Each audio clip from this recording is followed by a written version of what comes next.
નમસ્કાર વિદ્યાર્થી મિત્રો, હું છું આપનો દેવુભા સર. સ્વાગત છે તમારું દ્વારકેશ એકેડેમીમાં. હવે આપણે ભણવા જઈ રહ્યા છીએ પ્રકરણ 2નો બીજો ભાગ. આ ભાગની અંદર આપણે એ શીખવાના છીએ કે કોને બહુપદી કહેવાય. બહુપદીની ઘાત ઉપર જે બહુપદીની ચલ ઉપર જે ઘાત હોય છે એ ઘાત પૂર્ણ સંખ્યા હોવી જરૂરી છે. હવે પૂર્ણ સંખ્યા, પૂર્ણાંક સંખ્યા, અપૂર્ણાંક સંખ્યા, સમય સંખ્યા, અસમય સંખ્યા આ બધું તમે પ્રથમ પ્રકરણની અંદર ધોરણ 9ની અંદર શીખીને આવ્યા છો. હું તમને બેઝિક એક વસ્તુ સમજાવું. અહીં તમે જુઓ, એક સંખ્યા છે, દાખલા તરીકે x વત્તા 1/x, બરાબર. હવે ઘાતની રીતે તમે જુઓ તો આની ઉપર એક ઘાત છે તેવું આપણે માનીએ તો x વત્તા આ ઘાતને ઉપર લઈએ એટલે આ -1 ઘાત થાય. હવે -1 ઘાત થાય એટલે ઘાત જે છે એ પૂર્ણ સંખ્યા નથી. તમે જુઓ, પૂર્ણ સંખ્યા નથી, તેથી આ બહુપદી નથી. એના માટે આપણે પૂર્ણ સંખ્યાઓ શીખવી પડે. પૂર્ણ સંખ્યા ક્યાંથી શરૂ થાય? શૂન્યથી. 0, 1, 2, 3, 4, 5, 6 આમાં અનંત સુધી આ બધી સંખ્યાઓને પૂર્ણ સંખ્યા કહેવાય. બીજો એક પ્રશ્ન તમને થશે કે સાહેબ હજી એક બહુપદી સમજાવો. દાખલા તરીકે મેં તમારી સામે લખ્યું વર્ગમૂળમાં x વત્તા 3. શું આ બહુપદી છે કે નહીં? આવું તમને ઘણીવાર ટૂંકા પ્રશ્નોની અંદર પૂછે કે આને બહુપદી કહેવાય કે ન કહેવાય. તો તમે જુઓ, વર્ગમૂળ એટલે 1/2 ઘાત થાય, આપણે બધા જાણીએ છીએ. પણ 1/2 ઘાત જે છે, મેં હમણાં તમને કહ્યું બહુપદી એને કહેવાય જેની ઘાત પૂર્ણ સંખ્યા હોય.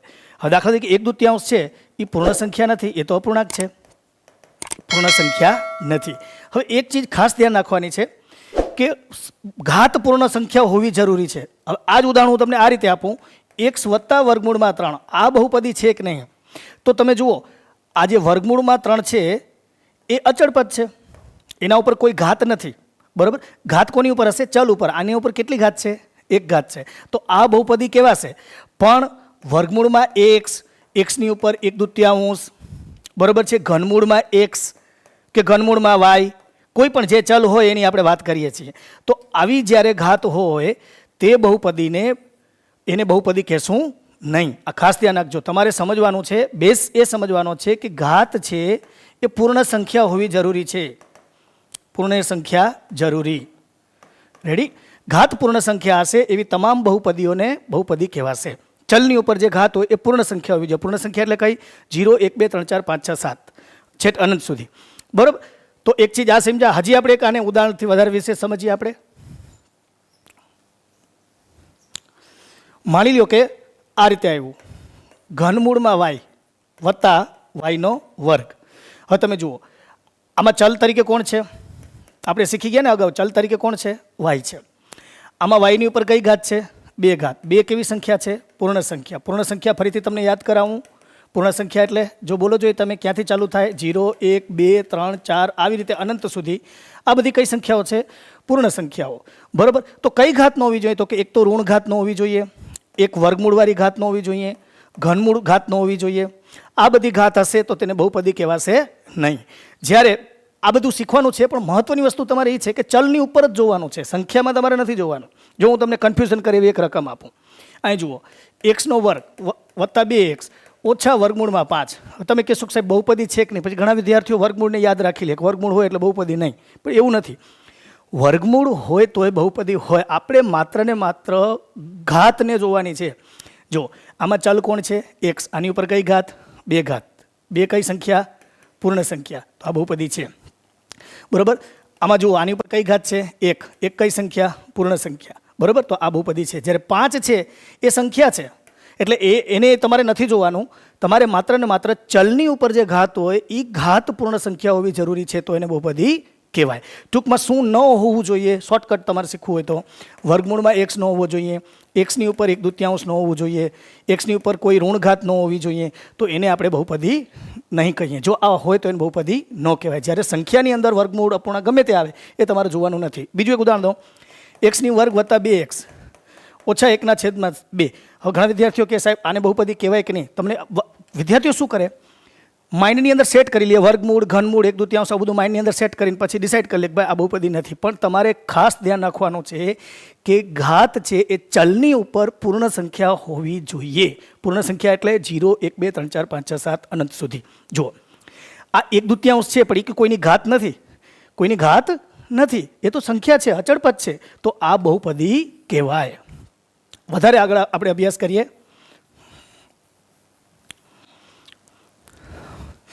હવે આપણે બહુપદીને ઓળખવી કેમ? દરેકનું નામ હોય, જેમ કે મારું નામ દેવુભા સર છે, તમારું બી નામ હશે.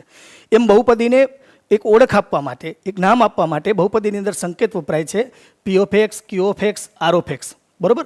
આ જે ચલ હોય તે, માની લો કે ચલ તરીકે એક્સ છે, ચલ તરીકે એક્સ હોય તો એવી બહુપદીને આપણે કઈ રીતે ઓળખશું? P of X, Q of X, પછી બોલો આર ઓફ એક્સ. રેડી? આ સિવાય ચલ તરીકે માની લો કે વાય હોય, ચલ તરીકે વાય હોય, ચલ તરીકે વાય હોય તો એને P of Y, Q of Y, R of Y આ રીતે આપણે ઓળખશું. માની લો કે ચલ તરીકે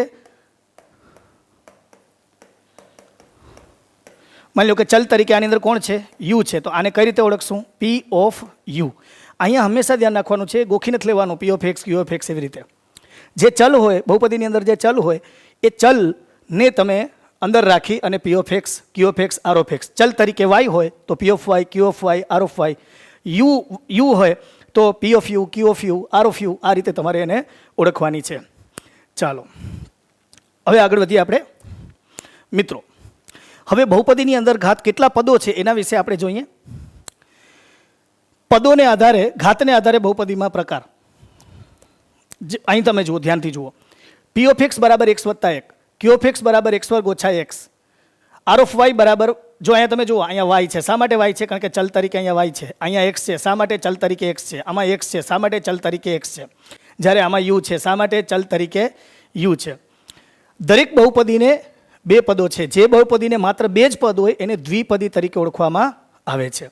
બરોબર? જેને ત્રણ પદ હોય એને ત્રિપદી તરીકે ઓળખવામાં આવે. હવે બે પદવાળી બહુપદીને દ્વિપદીના ઉદાહરણ આપણે લઈએ. દ્વિપદીના ઉદાહરણ જો મિત્રો, એક્સ વર્ગ ઓછા એક, પી ઓફ એક્સ બરાબર એક્સ વર્ગ ઓછા એક. હવે તમે જુઓ આમાં કેટલા પદ છે? બે પદ. તો આ કઈ પદી થઈ? દ્વિપદી થઈ. પી ઓફ વાય લઈએ આપણે, વાયનો ઘન ઓછા 6. તમે જુઓ કેટલા પદ છે? બે. તો આને આપણે શું કહેશું? બોલો, દ્વિપદી. એવી જ રીતે માની લો કે પદોની સંખ્યા 3 હોય તો આપણે એને શું કહેશું? ત્રિપદી. 3 પદોનું ઉદાહરણ આપણે લઈએ. અહીં જુઓ, પી ઓફ એક્સ બરાબર એક્સ વત્તા એક્સ વર્ગ વત્તા પાય. ઉદાહરણ લઈએ આપણે, પી ઓફ એક્સ બરાબર એક્સ વત્તા એક્સ વર્ગ વત્તા પાય. તમે જુઓ આની અંદર સંખ્યા કેટલી છે? એક પદ, 2 અને 3 પદ. તો આને આપણે કહેશું ત્રિપદી. બોલો શું કહેશું આને? ત્રિપદી. સાવ સિમ્પલ છે. 2 પદ હોય તો દ્વિપદી, 3 પદ હોય તો ત્રિપદી તરીકે આપણે એને ઓળખશું.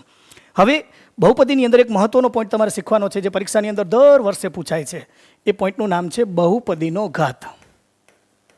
બહુપદીનો શું? ઘાત. આ પોઈન્ટ તમારે ખૂબ મહત્વનો છે.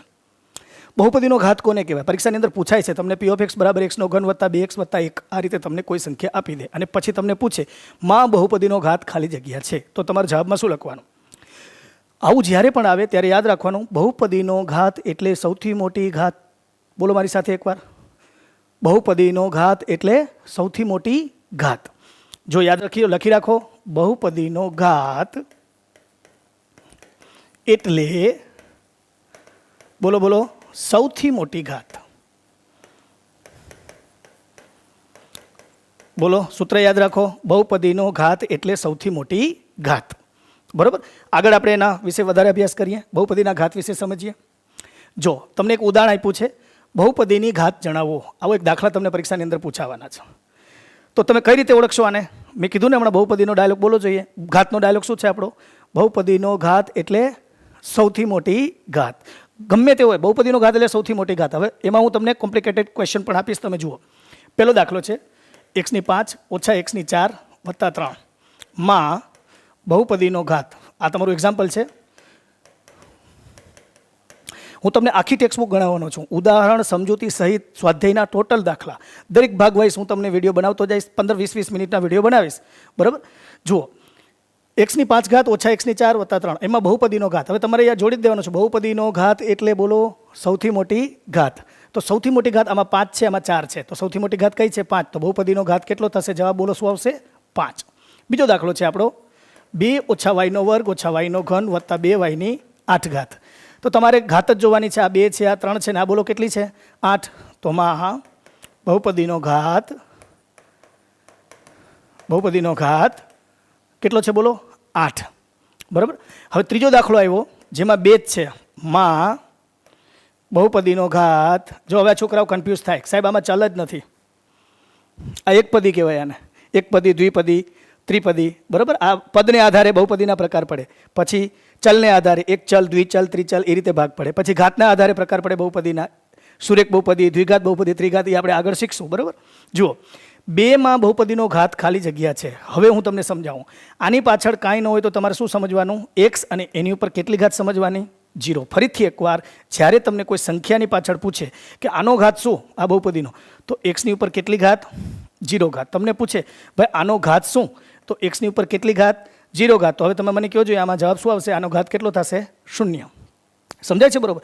હવે આની અંદર અઘરું શું આવે એના વિશે આપણે ચર્ચા કરીએ. અઘરું શું આવે? આની અંદર અઘરું આ રીતે આવે કે ભાઈ x નો ઘન વત્તા 2x3, બરાબર, 5 2x5 ઓછા 3x7 માં બહુપદીનો ઘાત તમે જણાવો.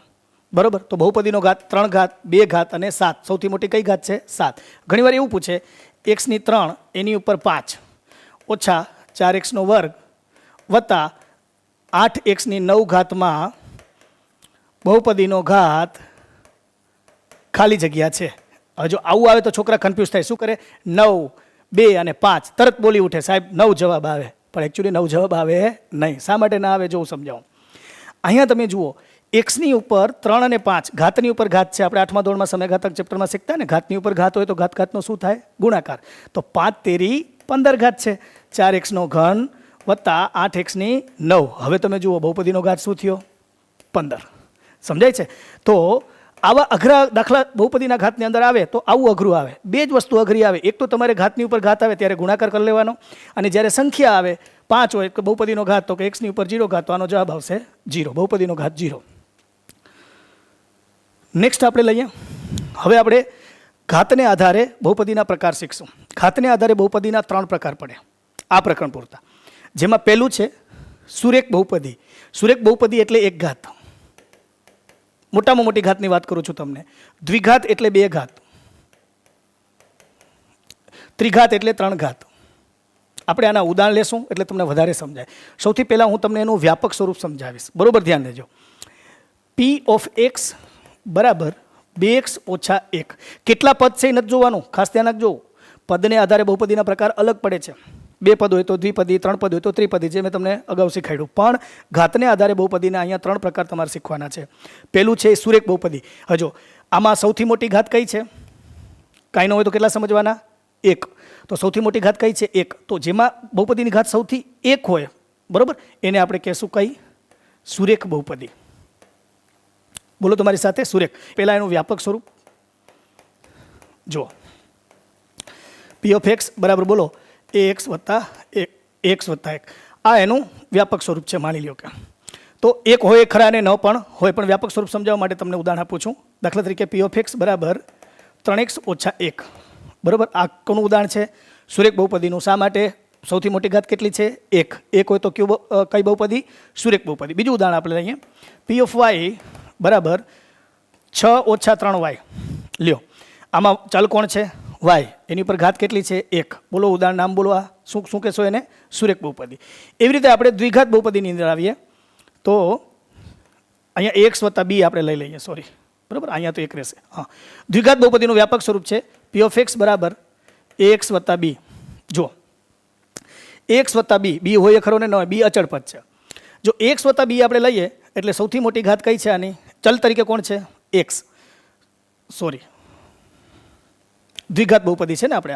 હા, ax² વત્તા bx વત્તા c. દ્વિઘાત બહુપદીની અંદર આ એનું વ્યાપક સ્વરૂપ છે. હવે તમે જુઓ ચલ કોણ છે આમાં?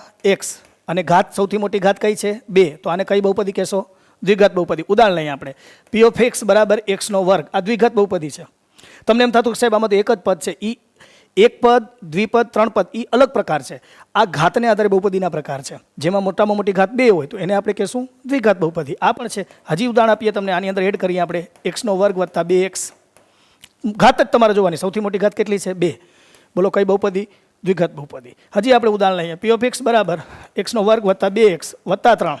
ભલે 3 પદ થઈ ગયા, તમારે ઘાત જ જોવાની છે. ઘાત કેટલી છે? 2. ઉદાહરણ બોલો. દ્વિઘાત બહુપદી. વ્યાપક સ્વરૂપ શું છે? એક્સનો વર્ગ વત્તા bx વત્તા c. એમાં a બરાબર 0 ન હોવો જોઈએ. જે ઘાતનો નિયમ છે એની જગ્યાએ 0 હોવો જોઈએ નહીં. ત્રીજું છે એનું વ્યાપક સ્વરૂપ આપણે લેશું. પી ઓફ એક્સ બરાબર ax નો ઘન વત્તા bx નો વર્ગ વત્તા cx વત્તા d. જો આ બધું તમારા માટે ખૂબ મહત્વનું છે. શા માટે મહત્વનું છે ખબર છે? ધોરણ 10ની અંદર તમારે આ બહુ જ પાયાનું જ્ઞાન છે, એટલે ખૂબ ધ્યાનથી જોજો. એક્સનો ઘન વત્તા bx વત્તા cx વત્તા d. હવે તમે જુઓ, આમાં પણ a બરાબર ન હોવો જોઈએ 0. જે ઘાતનો નિયમ છે, ત્રિઘાત બહુપદી. સૌથી મોટી ઘાત કેટલી છે આમાં? 3. તો આને કઈ બહુપદી કહેશું? ત્રિઘાત બહુપદી. ઉદાહરણ આપણે લઈએ. ચાલો, એક્સનો ઘન હોવો માત્ર જરૂરી છે ત્રિઘાત બહુપદી માટે. આને ત્રિઘાત બહુપદી જ કહેવાય. આપણે ઘાત જ જોવાની છે, પદની સંખ્યા જોવાની નથી. જુઓ, બીજું આપણે ઉદાહરણ લઈએ. એક્સનો ઘન વત્તા 2x નો વર્ગ. જો આમાં ભલે 2 પદ હોય, પણ સૌથી મોટી ઘાત કઈ છે? 3. આપણે શીખ્યા ને બહુપદીનો ઘાત. બોલો તમારી સાથે, બહુપદીનો ઘાત એટલે? બહુપદીનો ઘાત એટલે સૌથી મોટી ઘાત. બરાબર. એક ઘાત હોય તો એને કઈ કહેશો? સુરેખ બહુપદી. 2 ઘાત હોય તો એને દ્વિઘાત બહુપદી. અને 3 ઘાત સૌથી મોટી હોય તો એને આપણે કહેશું ત્રિઘાત બહુપદી. હજી પણ આપણે એક ઉદાહરણ લઈએ. પી ઓફ એક્સ બરાબર એક્સનો ઘન વત્તા 2x નો વર્ગ વત્તા 7x. જો પદની સંખ્યામાં નથી પડવાનું, આપણે આ જરૂરી છે. શું જરૂરી છે? ઘાત જરૂરી છે. પદની સંખ્યા કોઈ પણ આવે, કન્ફ્યુઝ નથી થવાનું. પદની સંખ્યા ગમે તેટલી હોય, પણ આપણે 3 ઘાત હોય એટલે ત્રિઘાત બહુપદી કહેવાનું. 2 ઘાત મોટી હોય તો દ્વિઘાત બહુપદી કહેવાનું. અને એક જ ઘાત હોય તો એને કહેવાનું સુરેખ બહુપદી. ચોથું ઉદાહરણ આપણે લઈએ, જે માસ્ટર સ્વરૂપ સાથે આવી જશે. એક્સનો ઘન વત્તા 2x નો વર્ગ વત્તા 7x ઓછા 5. તમે જુઓ, આમાં કેટલા પદ મેં આપ્યા? 4. પણ એક પદમાં એ ત્રિઘાત બહુપદી છે, 2 પદમાં એ ત્રિઘાત બહુપદી છે, 3 પદમાં એ ત્રિઘાત બહુપદી છે, 4 પદમાં એ ત્રિઘાત બહુપદી છે. તો ત્રિઘાત બહુપદીનો નિયમ પદની સંખ્યા નથી. ત્રિઘાત બહુપદીનો નિયમ છે મોટામાં મોટી ઘાત 3 હોવી જોઈએ. તો તમે વ્યવસ્થિત તમને સમજાઈ ગયું હશે. હજી આપણે નેક્સ્ટ જોઈએ.